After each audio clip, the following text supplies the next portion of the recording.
Lunes negro en las bolsas. Las bolsas asiáticas se desploman de manera brutal después de una semana bastante pobre y además los activos de mayor riesgo, las criptomonedas, caen a plomo, además de las bolsas en general. ¿Qué es lo que está pasando y qué es lo que podemos sacar como conclusión para prepararnos y para invertir de cara a los próximos meses? Vamos a hablar de todo ello.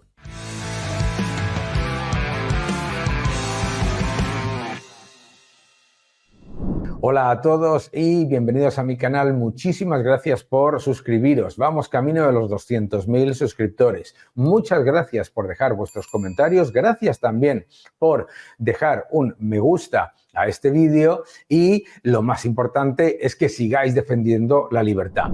Lunes negro en las bolsas. Y esto es importante entender por qué. Es importante entender por qué lo ha liderado Japón, una bolsa que muchas veces los operadores de mercado nos dicen que es, digamos, que tiene componentes defensivos. Bien, pues vamos a ver algunos factores que yo creo que merece la pena resaltar. Adelante, acompañadme. Si podéis ver cómo empezó el fin de semana, primero, el Bitcoin que cotiza durante el fin de semana empezó a desplomarse, además rompiendo un nivel muy importante de soporte que es el de los $60.000.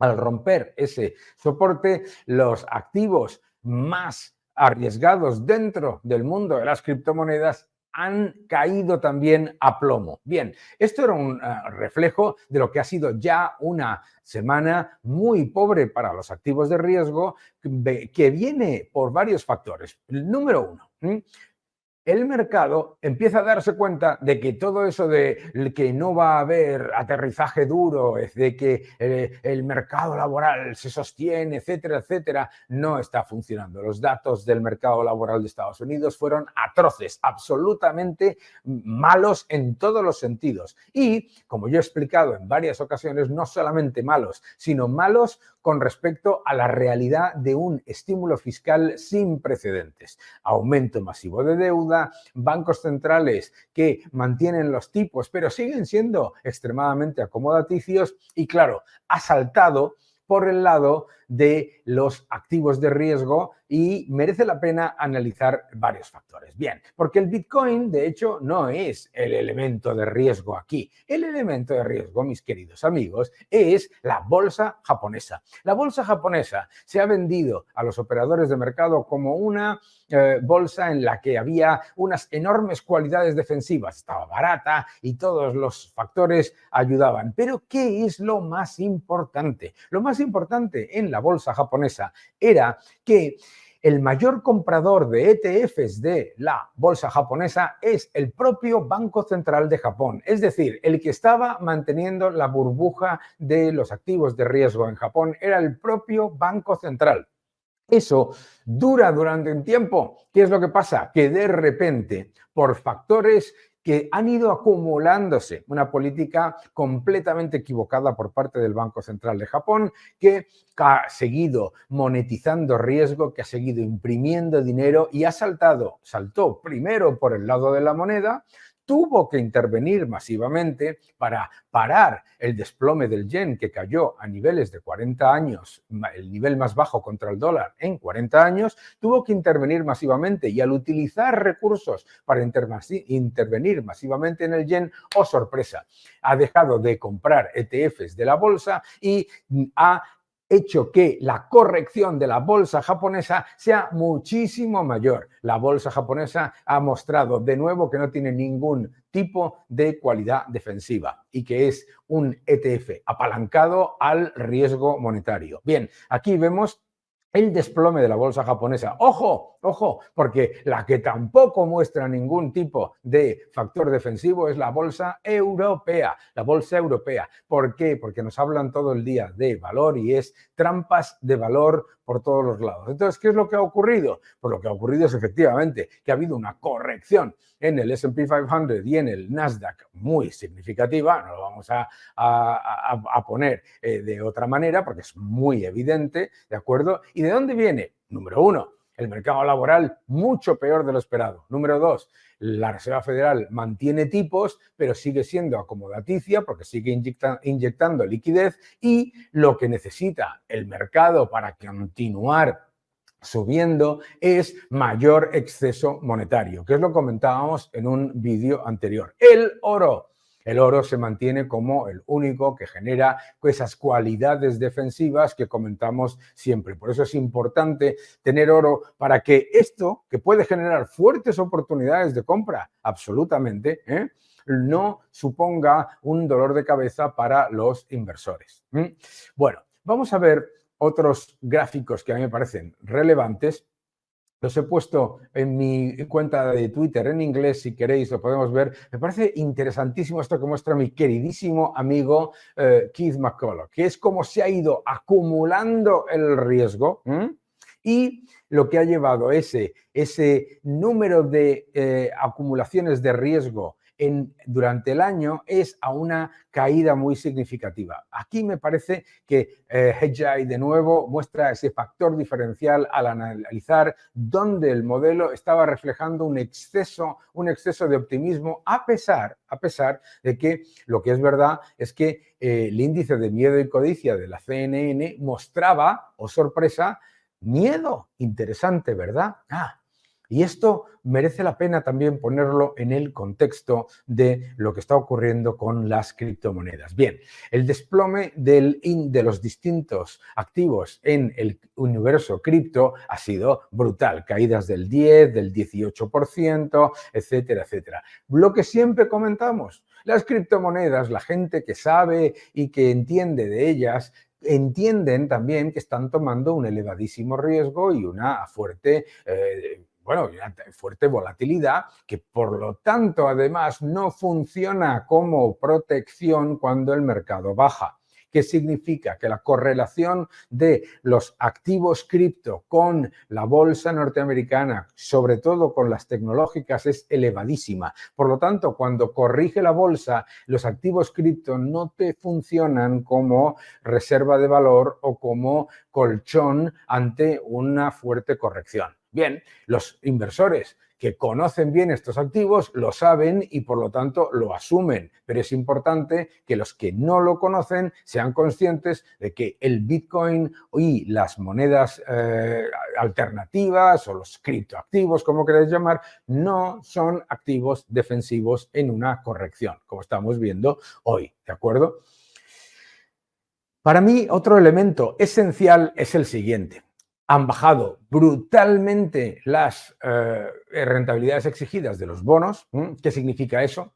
Básicamente que el entorno de riesgo está aumentando, la gente tiene mayor percepción de riesgo y entonces baja la rentabilidad exigida al bono norteamericano, aunque, ojo, aunque la deuda siga subiendo, ¿de acuerdo? Sí, pero es que aunque los bonos globales han recuperado las pérdidas de este año, aquí lo podéis ver, lo que muestra este gráfico de Bloomberg es que está muy por debajo en precio de los niveles a los que estaban en el año 2021. Es decir, el pinchazo de la burbuja de bonos ha sido un factor preliminar que ya nos avisaba de que la tolerancia al riesgo estaba aumentando y que además los bancos centrales mantenían una política excesivamente acomodaticia. ¿Y esto por qué es importante? A mí me parece que es importante porque cuando miramos estos distintos factores, lo más relevante es qué es lo que podemos esperar, ¿no? ¿Qué es lo que podemos esperar? Podemos esperar una corrección durante más tiempo. Pues hombre, aquí veis a mi buena amiga Judy Shelton mostrar cómo se ha hundido la cotización del yen y ha tenido que intervenir el Banco Central, a mi buen amigo Harry Samaras, que también siempre está ahí contando los riesgos que se van acumulando. Hay que saber que se va acumulando riesgo, pero también es importante darse cuenta de las oportunidades. Bien, vamos a hablar entonces de oportunidades, porque ahora todo el mundo va a hablar, oh, viene una crisis financiera, etcétera. ¿Por qué no viene una crisis financiera, o por lo menos, por qué no es tan evidente una crisis financiera como en otras ocasiones? El primer factor, me parece a mí relevante, es el que muestra el VIX. El VIX nos dice el nivel de riesgo y de volatilidad que se puede asumir dentro del mercado. ¿Qué es lo que pasa? Que es que esa volatilidad ha estado reprimida por los bancos centrales. Los bancos centrales han estado eliminando volatilidad vía una política mucho más acomodaticia de lo que dicen los titulares. ¿Y qué es lo que ocurre, por lo tanto? Pues que cuando salta de manera agresiva, pero es importante recordar que esa volatilidad está por debajo de los niveles de la burbuja.com o de la crisis de 2008, etc. Para mí, la importancia aquí es hay que buscar oportunidades de inversión. ¿Por qué? Vais a entenderlo muy rápidamente, veréis. Estas correcciones de mercado asustan mucho a la gente. Durante las épocas de expansión monetaria y de políticas monetarias acomodaticias, que quiero recordar es el factor más importante de estos 2 últimos años, los bancos centrales te han dicho que son más duros, que están siendo más agresivos con su política y no lo han sido. No lo han sido. Lo único que han hecho literalmente ha sido subir tipos porque el mecanismo antifragmentación, las ventanas de liquidez, etcétera, o sea, han priorizado la liquidez y eso ha mantenido las bolsas elevadas. Bien, ¿qué es lo que pasa? Que los inversores nos acostumbramos a que el mercado pues prácticamente no corrige. La volatilidad es muy baja. Las bolsas suben mucho, suben las bolsas con mayores trampas de valor, bolsas en las que es el Banco Central el que mantiene artificialmente elevados los índices, pues lo hacen relativamente bien, etcétera. Y claro, pues oye, la gente se acostumbra, ¿de acuerdo? Y la gente se acostumbra. Pero es importante que seamos conscientes de las oportunidades que se generan. ¿Por qué? Vais a ver, mirad.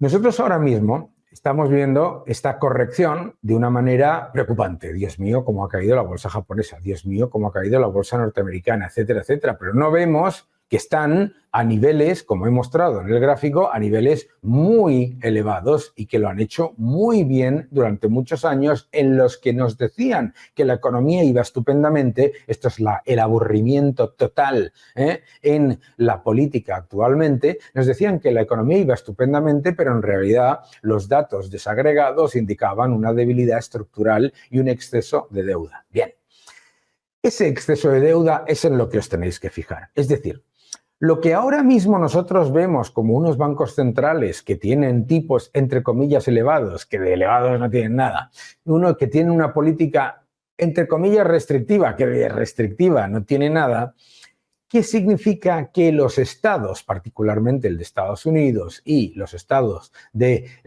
la eurozona, etcétera, mantengan unos déficits elevadísimos y la deuda pública global siga aumentando.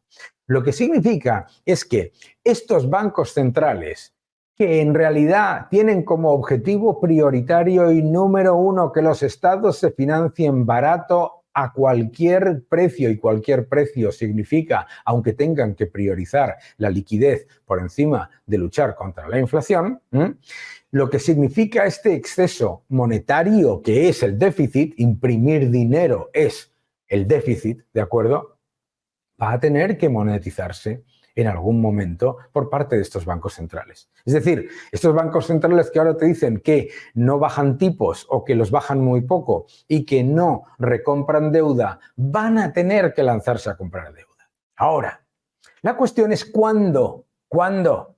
¿Por qué? Porque nos podemos pasar muchos meses esperando a que la Reserva Federal haga algo que a lo mejor no hace. ¿Y por qué? Veréis, este mercado necesita más que una bajada de tipos para recuperar el dinamismo que tenía. ¿Por qué? Porque la bajada de tipos en sí mismo es el reconocimiento de que la economía no va bien.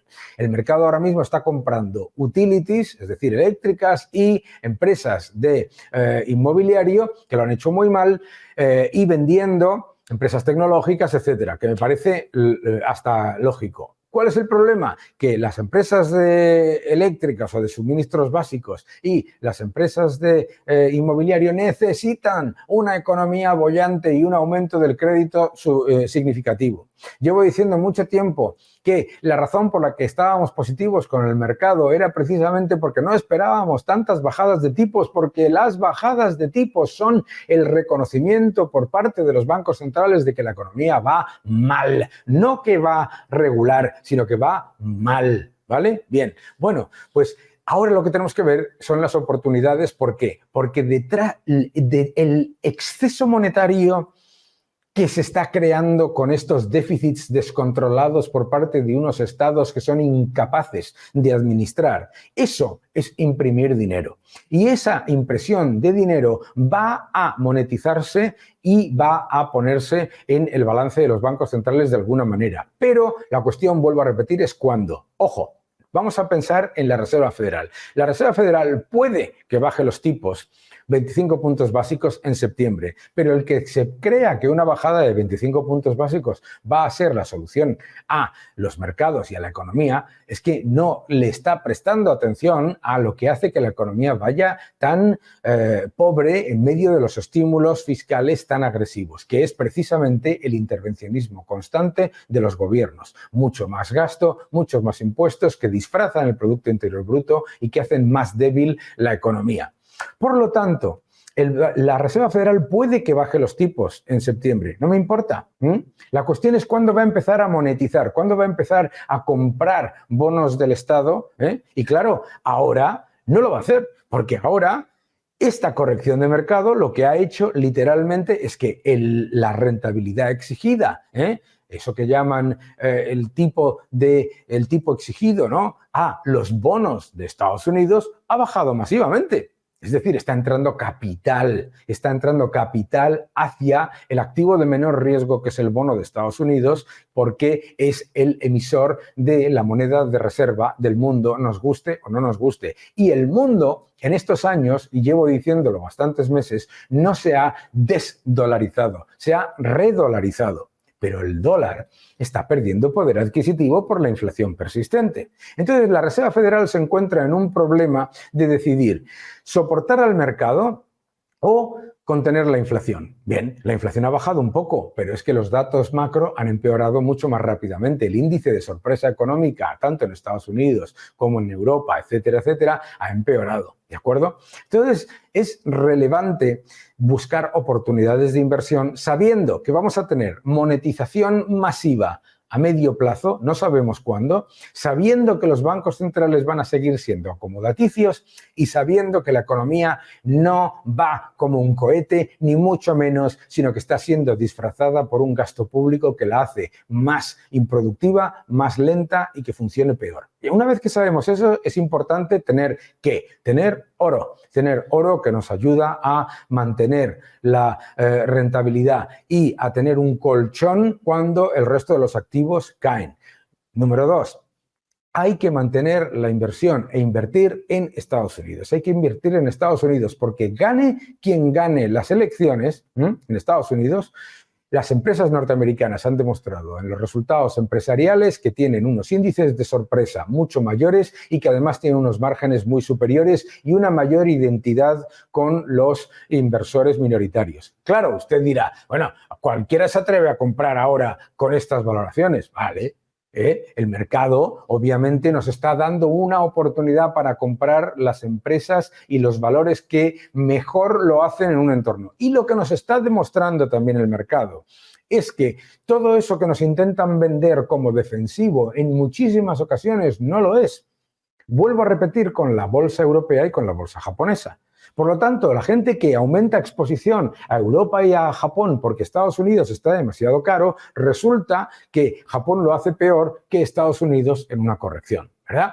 Entonces, importante, no caer en el error de pensar que esto va a ser como una crisis loca, etcétera, etcétera. No caer en el error de que los bancos centrales van a, de repente, simplemente para sostener a los mercados, ponerse a recomprar bonos como locos, cuando además el mercado les está dando ese aumento de precio de los bonos, lo estaba mostrando antes, ¿verdad?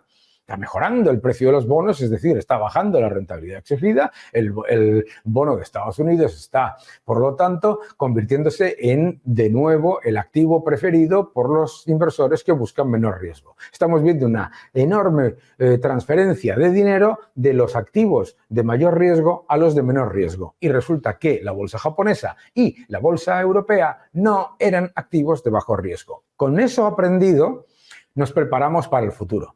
Nos preparamos para el futuro haciendo ¿qué? Teniendo dólar, teniendo